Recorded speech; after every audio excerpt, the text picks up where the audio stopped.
The year is 1099. Picture this for a moment. You're standing on the walls of Jerusalem watching 15,000 European warriors who've just conquered a city 2,000 miles from home. Behind them lies 3 years of hell. 2/3 of their brothers dead from disease, starvation and Muslim blades. Ahead lies something no one in that exhausted, blood-soaked army has considered. How do you hold what you just won? You're surrounded by Muslim kingdoms containing 50 million people. Your reinforcements are 3 months away by sea, 6 months by land. Your supply lines stretch across territories that want you dead. You have no farms, no trade routes, no local allies. The mathematics of survival are simple, brutal and impossible. Yet for 192 years, Christian kingdoms will endure in the heart of Islam's world. 4 separate states carved from enemy territory, outnumbered 100 to 1, surrounded on all sides, fighting enemies who consider your very existence an insult to God. By the time we're done, I'll reveal 3 things that will change how you see the Crusades forever.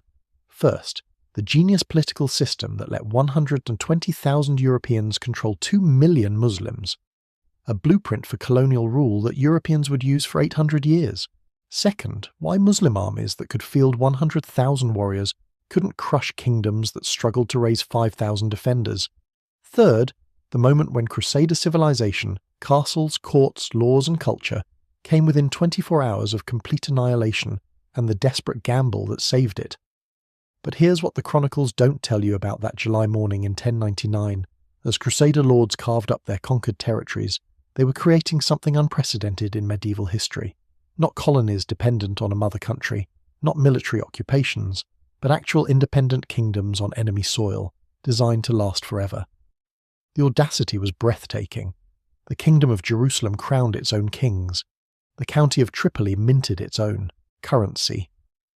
The Principality of Antioch declared independence from both the Pope and the Byzantine Emperor. The county of Edessa, furthest from help and deepest in enemy territory, built castles like they expected their grandchildren to defend them. They had reason to be confident. The First Crusade had achieved the impossible, conquered Jerusalem against odds that made military historians weep. If God could deliver that miracle, surely he'd protect what they'd won. They were about to discover that conquering is easy. Surviving is where empires go to die. Within 5 years, Muslim counterattacks would begin. Within 50 years, the Crusader States would face coordinated jihad from united Muslim forces. Within 100 years, they'd be bleeding from 1,000 cuts, their territory shrinking like ice in the desert sun. Yet, they endured. Through Saladin's conquests, through Mamluk invasions, through internal betrayals and external sieges. For nearly 2 centuries, these impossible kingdoms held. This is their story. The greatest survival tale in medieval history. When Christian faith built kingdoms in Islam's heartland and refused to die.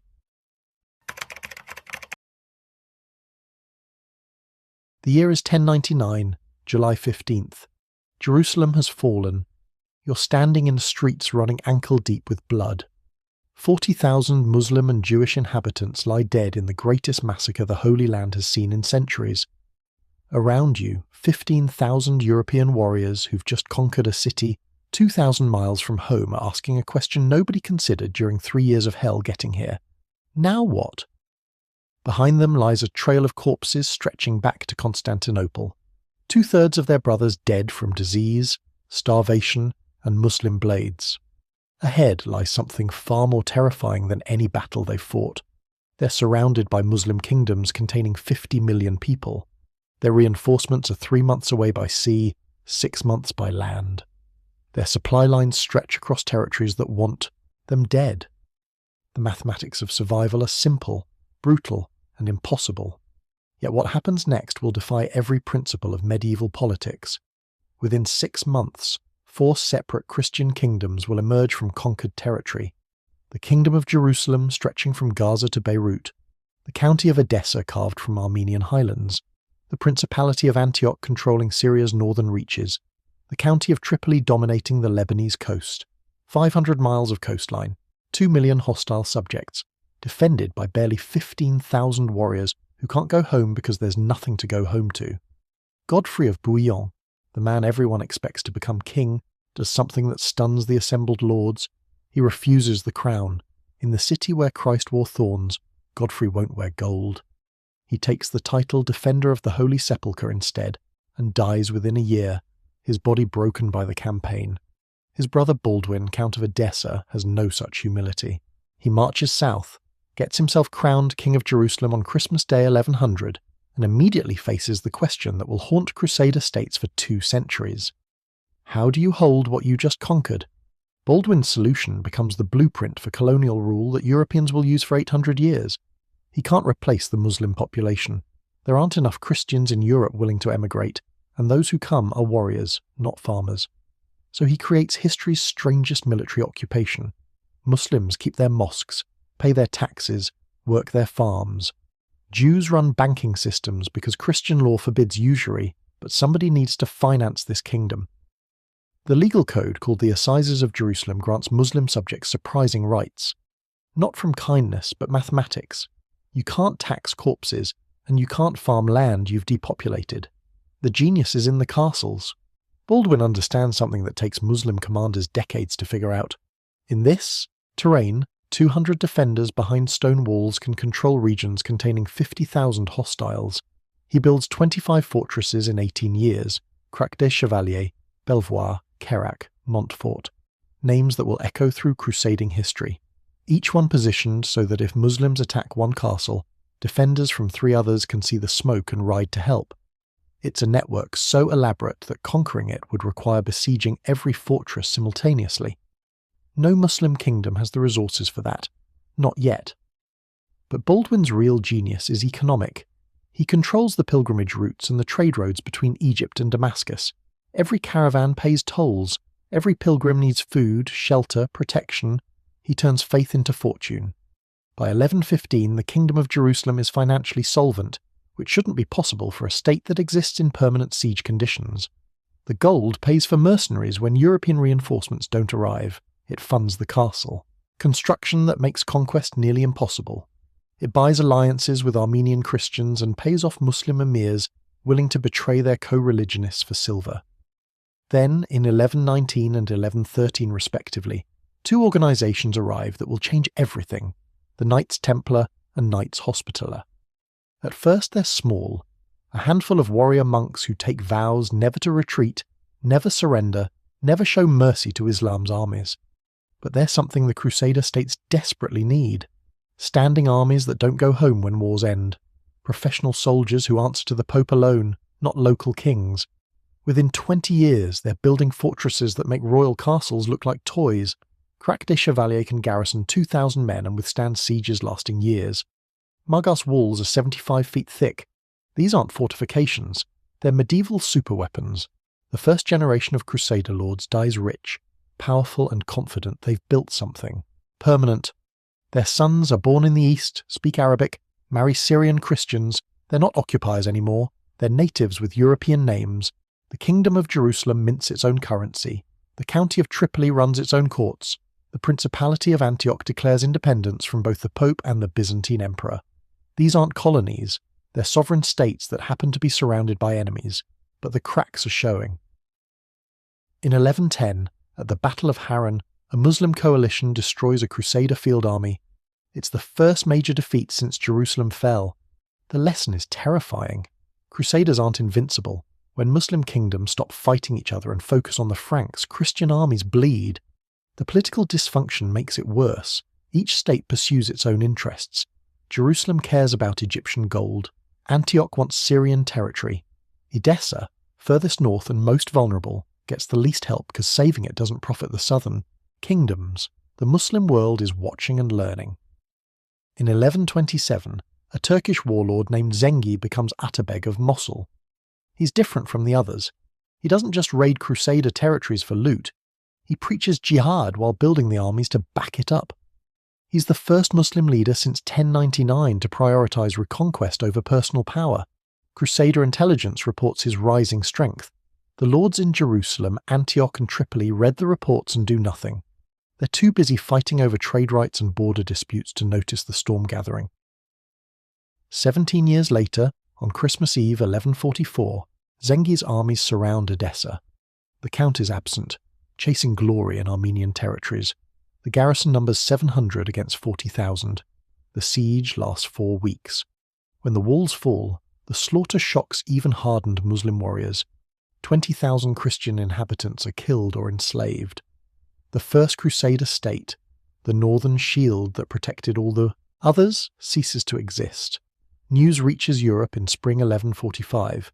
Pope Eugenius calls for a second crusade. Kings take the cross. Armies march east.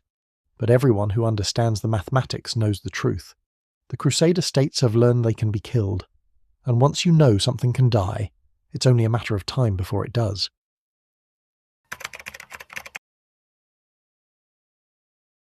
The fall of Edessa sent shockwaves through Christian Europe like nothing since Jerusalem's conquest 45 years earlier. For nearly half a century, the Crusader kingdoms had seemed permanent. Stone fortresses, crowned kings, generations born under Eastern sun. Now the truth was undeniable. They could bleed, they could break, they could die. What followed was the most dangerous 43 years in Crusader history, when Islam found its champion and Christian kingdoms faced extinction. Europe's response was massive. Two kings took the cross. Louis VII of France and Conrad III of Germany led 50,000 warriors east to avenge Edessa and restore Christian prestige. It became the greatest military disaster in crusading history. Turkish ambushes in Anatolia killed thousands. Disease ravaged the ranks worse than any battle. When the survivors stumbled into Antioch in 1148, barely 20,000 remained. Exhausted, demoralized, and commanded by kings who'd never seen combat before leaving Europe. Then they made the unforgivable blunder. Instead of retaking Edessa, they besieged Damascus. The decision still baffles historians. Damascus was Islam's weakest link, potentially a Christian ally against Zengi's son Nur ad-Din, who now ruled from Aleppo. The siege failed miserably. Worse, it forced Damascus into Nur ad-Din's arms. The one Muslim state that might have stayed neutral now joined the jihad. When Louis and Conrad sailed home in disgrace, the Crusader states were weaker politically than before their rescue arrived. The Muslim world had learned something crucial. Crusaders could be beaten in the field, not just starved, out of isolated fortresses. But one Crusader lord understood the new mathematics of survival. Baldwin III, crowned King of Jerusalem at 13, watched the Second Crusade disaster and drew the right conclusions. Survival required Egyptian gold. In 1153 he conquered Ascalon, the last Egyptian fortress on Palestine's coast. It opened the door to the richest prize in the medieval world. Egypt was fractured, weak, governed by child caliphs controlled by feuding viziers. Its Nile Valley produced more wealth than all the Crusader states combined. If Christians controlled Egypt, they'd double their resources and break the Muslim encirclement. Between 1163 and 1169, Crusader armies invaded Egypt 5 times. Each invasion came agonizingly close to success. They occupied Cairo. They besieged Alexandria. They placed their own candidates on Egypt's throne. But each time, Syrian reinforcements arrived just in time to drive them back. The missed opportunity haunts Crusader history in those 6 years. They had chances to control Egypt that would never come again. They failed because the Crusader states couldn't cooperate long enough to finish what they started. Jerusalem wanted Egyptian tribute. Antioch refused to send troops south. The military orders pursued their own agendas. By 1169, the window had closed. That year, a 31-year-old Kurdish officer named Saladin arrived in Egypt as second in command of a Syrian relief force. Within 2 years, he was Egypt's sultan. In 1171, he abolished the Shia Fatimid Caliphate that had ruled Egypt for 2 centuries and declared allegiance to the Sunni Caliph in Baghdad. The theological implications were staggering. For the first time since the Crusades began, Sunni Islam was united. When Nur ad-Din died in 1174, Saladin conquered Syria within 2 years. The encirclement was complete. Egypt south, Syria north and east. The Crusader states were surrounded on 3 sides by territories under single command. Saladin's genius wasn't just military. He framed reconquest as religious duty, not political ambition. He built mosques and schools. He distributed wealth to the poor. He lived modestly while his emirs lived in luxury. Muslim chroniclers called him the restorer of Islam. Christian intelligence reported the nightmare. For 75 years, Crusader survival had depended on Muslim disunity. Now Islam had its unifier, and he commanded resources that dwarfed anything Christians could muster. In 1174, Jerusalem crowned a new king. Baldwin IV was 13 years old and dying of leprosy. The disease had been consuming him since childhood. Physicians gave him years at most. Yet this dying boy would face Saladin for over a decade with a kingdom that could barely field 5,000 knights against Muslim armies numbering in the tens of thousands. In 1177, at Montgazard, Baldwin achieved the impossible. 500 knights routed 26,000 of Saladin's warriors in 3 hours of slaughter that bought the kingdom 10 years of breathing room. But it was a temporary miracle. Saladin learned from defeat. He returned stronger, more cautious, more methodical. Between 1179 and 1183, constant border warfare bled Crusader manpower. Every skirmish cost knights who couldn't be replaced. Every castle lost was gone forever. Saladin played the long game. He didn't need decisive victory. Time was his ally. The Crusader States were dying from 1,000 cuts. Internal crisis made everything worse. The kingdom split between Raymond of Tripoli's peace faction and radicals led by Reynald of Châtillon and Gerard de Riedefort. Raymond understood the mathematics. Crusaders couldn't win a war of attrition. Better to negotiate truces, buy time, hope for reinforcements from Europe.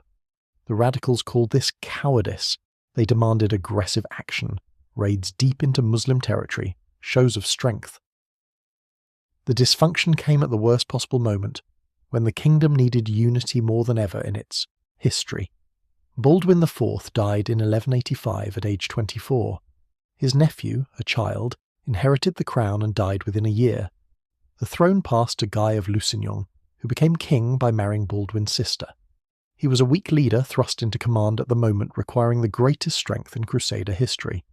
In 1186, Reynald of Châtillon attacked a Muslim pilgrimage caravan, breaking a truce and giving Saladin exactly the justification he needed. The Sultan declared jihad and raised 30,000 warriors. The Crusader States scraped together their largest army ever. 20,000 men, including 1,200 knights. Every castle was stripped of defenders.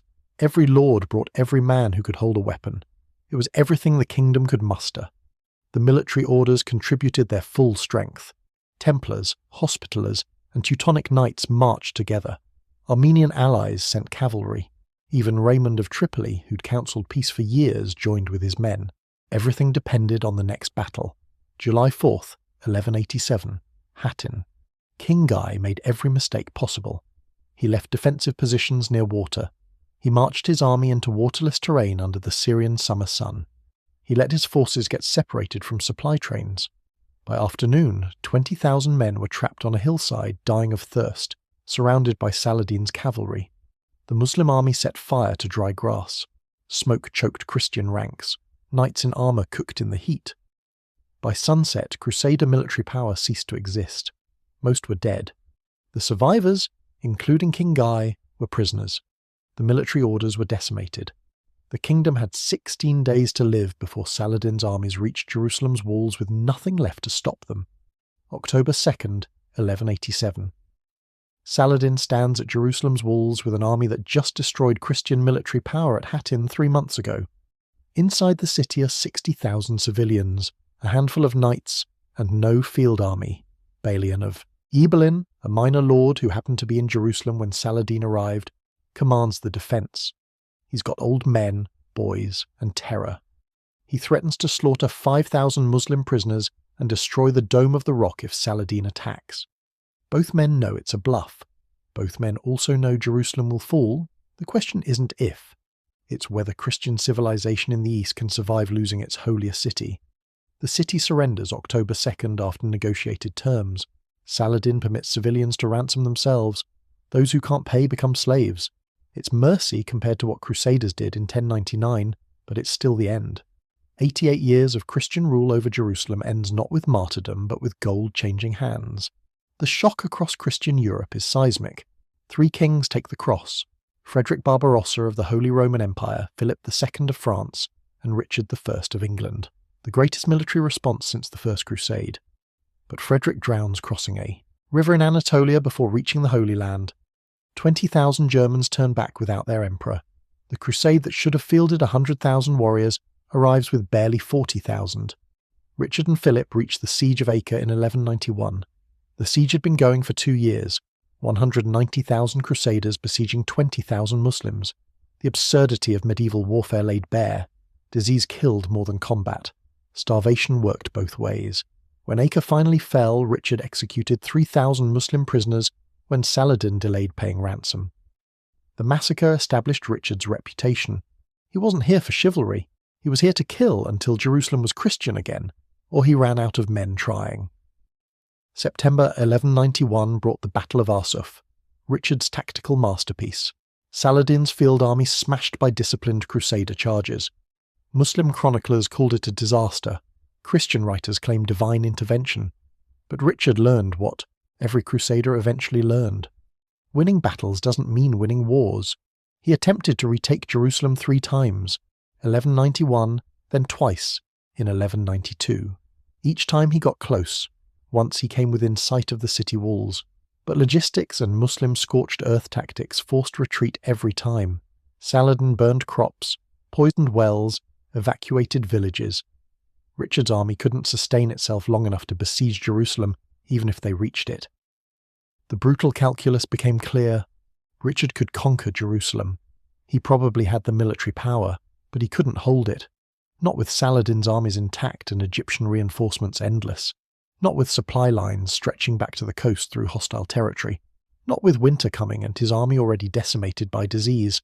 Taking Jerusalem meant losing everything else. Better to hold the coast and survive than chase glory and die. In September 1192, Richard and Saladin signed the Treaty of Jaffa. Crusaders kept the coastal strip from Tyre to Jaffa. Jerusalem remained Muslim. Christian pilgrims got safe passage to holy sites. The Kingdom of Jerusalem survived as a kingdom without Jerusalem. Acre became the new capital. The state rebuilt from 90% losses. The fragile rebirth proved something crucial. Crusader states could survive even catastrophic defeat. They'd lost their holiest city, their king, most of their knights, and half their territory. Yet they endured. New crusaders arrived from Europe. The military orders recruited aggressively. Italian merchants invested in coastal cities because trade was still profitable. Within a decade, Acre was thriving. Not the Jerusalem of old, but alive when it should have been extinct. Then came the Fourth Crusade in 1202 and betrayal beyond comprehension. The crusade was meant to attack Egypt, reclaim Jerusalem through conquering Saladin's economic base. Venetian merchants bankrolled the expedition, but Venice had interests beyond Christian piety. They redirected the Crusaders to Constantinople. In 1204, Western Christians sacked the Eastern Christian capital. 3 days of looting destroyed treasures dating back to Constantine. The Byzantine Empire shattered. The city that had stood against Islam for 4 centuries was gutted by Christians who should have been allies. The Crusader States watched in horror. Byzantium had been their buffer against Turkish pressure from Anatolia. Now that buffer was gone. Worse, potential rescue armies had just proved they'd attack fellow Christians for profit. Yet somehow the Crusader States survived this too. They imported more knights. They married into Armenian and Cypriot nobility. They made truces with Muslim neighbours who also feared rising powers. Survival required pragmatism over piety. In 1228, Frederick II arrived. The Holy Roman Emperor who'd been excommunicated by the Pope for delaying his crusade. He spoke Arabic, studied Muslim philosophy, corresponded with Islamic scholars. He was everything a crusader shouldn't be. Intellectual, diplomatic, willing to negotiate with infidels. In 1229, he achieved what Richard couldn't. He negotiated Jerusalem's return without fighting. A 10-year truce gave Christians Jerusalem, Bethlehem and Nazareth. Muslim architectural masterpieces inside Jerusalem remained Muslim property. The Dome of the Rock and Al-Aqsa Mosque stood unmolested in a Christian city. Religious hardliners on both sides were outraged. But Frederick had proved diplomatic miracles could accomplish what military strength couldn't. The treaty lasted until 1244 when Khwarezmian raiders, Muslim mercenaries fleeing Mongol invasions in Central Asia, sacked Jerusalem. The final loss. Christians would never control the city again. But the Crusader states endured. Smaller, poorer, weaker, but alive. They'd learned the ultimate lesson. Survival didn't require victory, just refusing to die. The Mongol invasions offered brief hope. From the 1220s onward, Mongol hordes devastated Muslim territories from Central Asia to Iraq. Crusaders watched their enemies slaughtered by worse enemies. Some lords proposed alliances with Mongols against Islam. The terrible strategic question emerged. Did Christian survival justify alliance with pagans who made Muslims look merciful? It never worked. Mongols were unreliable.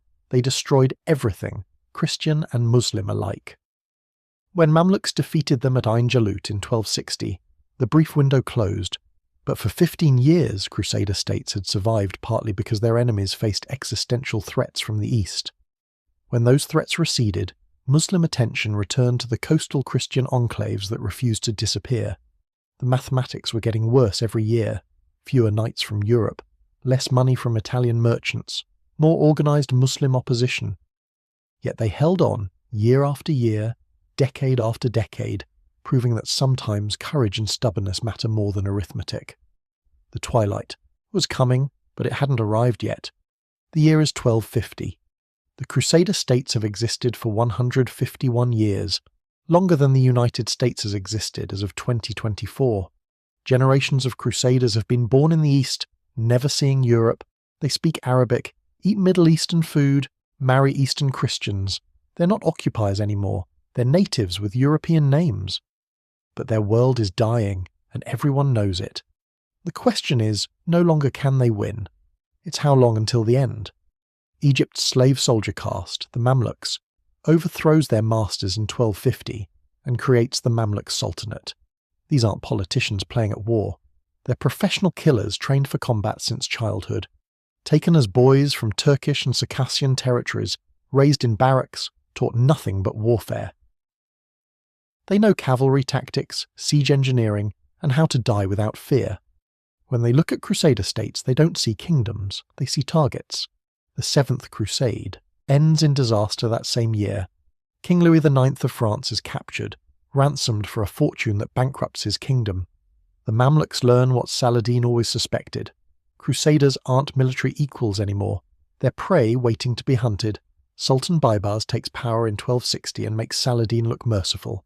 His strategy is systematic castle elimination, one fortress at a time, no grand campaigns that risk everything on single battles, just methodical reduction of Christian strongpoints until nothing remains.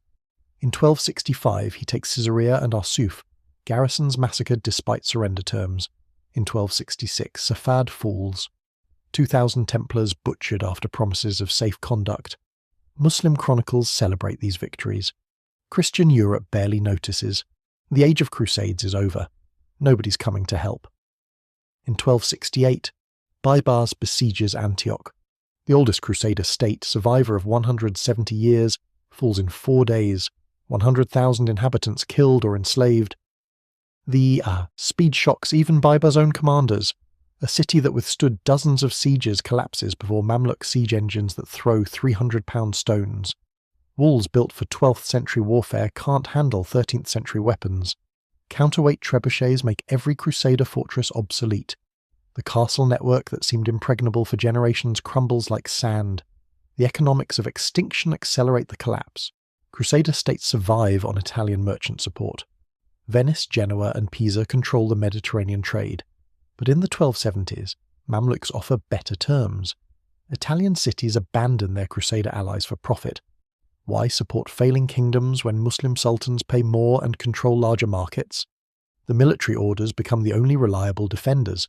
Templars, Hospitallers, and Teutonic Knights are the last professional armies still committed, but they're overstretched. 300 knights trying to defend 200 miles of coastline. Recruitment from Europe dries up. No one wants to die defending a lost cause. Then comes the infighting that seals their fate.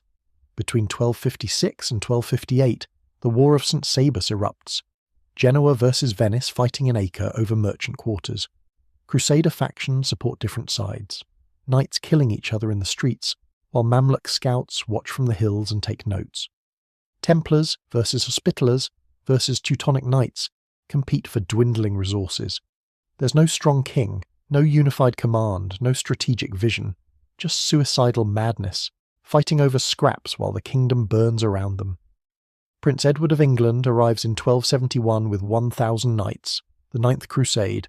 He fights with professionalism and courage. He achieves nothing. An assassin nearly kills him in 1272. His wife Eleanor supposedly saves him by sucking poison from the wound, though the story is probably romantic fiction. What's certain is Edward realizes the truth: these kingdoms can't be saved. He returns to England, becomes a great king, never thinks about crusades again. His departure symbolizes Europe's abandonment. The Crusader States are alone. By 1281, Christian holdings are reduced to 4 coastal cities: Acre, Tyre, Sidon, Beirut. Everything else is gone. In 1289, Tripoli falls. 4,000 defenders against 40,000 Mamluks. The city that stood for 188 years dies in 1 month. Sultan Qalawun prepares the final assault on Acre. Everyone knows it's coming. In 1290, Crusader hotheads massacre Muslim merchants in Acre's markets. The incident gives Mamluks their justification. Not that they needed one, they were coming anyway. The siege begins in April 1291. Acre's garrison numbers 15,000 defenders, including 800 knights. The Mamluk army brings 60,000 warriors, plus 100 siege engines. For 43 days, hell descends on the last Crusader city. Mamluks tunnel under walls, collapse towers, bombard defences day and night. Defenders repair breaches at night that reopen at dawn. Women and children shelter in cellars while stone and fire rain from above. Ships wait in the harbour, but there aren't enough vessels to evacuate everyone. Most know they'll die here. May 18th brings the final assault. Mamluks flood through breached walls at dawn. Street fighting turns the city into an abattoir. Defenders fall back to the Templar Tower, the strongest fortification. For 2 more days they hold while ships evacuate civilians. Then, on May 28th, the tower collapses from undermining. It falls on defenders and attackers together, killing thousands in the rubble. Those who survive the collapse face slavery or execution. A few ships escape. Most who try to flee drown when overcrowded vessels sink. The survivors who make it to Cyprus carry nothing but trauma and defeat. Mamluks systematically destroy every Crusader fortification on the coast. Tyre, Sidon and Beirut are abandoned without fight. By August 1291, 192 years of Christian rule in the Holy Land ends. The military orders relocate. Templars to Cyprus, where they'll be destroyed by a French king who wants their wealth. Hospitallers to Rhodes, where they'll fight for 2 more centuries. 100,000 Crusader descendants flee to Europe, Cyprus and Armenia. Many speak only Arabic. They're Christian in name, but culturally Middle Eastern. Europe doesn't want them. Too foreign, too defeated, too much like the Muslims they fled. The last Crusader knight boards the last ship leaving the Holy Land in late summer 1291. Behind him, smoke rises from burning cities. Ahead lies Cyprus, Rhodes, Europe. Places that will never feel like home. He's not a conqueror anymore. He's a refugee. The Crusader States lasted 192 years, nearly 2 centuries of defying the impossible. They proved that faith, courage, and castles can keep kingdoms alive even when surrounded by enemies.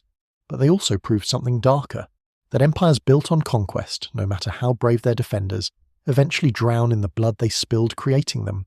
The mathematics of extinction are patient but inevitable. You can delay the end, you can't prevent it.